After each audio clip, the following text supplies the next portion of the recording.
চারিদিকে শুধুই ধ্বংসস্তূপ। এর মাঝেই ঈদের নামাজ আদায় করছেন ফিলিস্তিনিরা। যুদ্ধবিধ্বস্ত উপত্যকাটিতে নেই কোনো ঈদের আনন্দ, এমনকি পশুর দামও আকাশছোঁয়া হয় তা সাধারণ মানুষের নাগালের বাইরে। এ অবস্থায় পশু কোরবানি না করলেও জীবন কোরবানি হচ্ছে তাদের।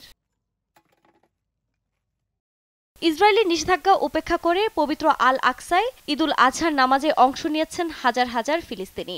বিভিন্ন আন্তর্জাতিক গণমাধ্যমের বরাতে জানা যায়, এদিন অন্তত 40,000 ফিলিস্তিনি একসঙ্গে ঈদের জামাত আদায় করেন। তবে মসজিদে প্রবেশের সময় বহু মানুষ ইসরায়েলি বাধার মুখে পড়েন।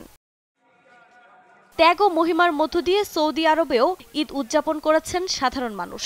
লাখ লাখ মুসলমান মক্কার গ্র্যান্ড মসজিদ ও মদিনার মসজিদে নবমীতে ঈদের নামাজের জামায়াতে অংশ নেন। এদিন সংযুক্ত আরব আমিরাতের বাসিন্দারাও পালন করেন ঈদ। ফজর নামাজের পরপরই মুসল্লিরা ঈদগাহে অবস্থান নেন। নামাজ শেষে কোলাকুলিও করেন। ঈদের শুভেচ্ছাও জানিয়েছেন দেশটির প্রেসিডেন্ট।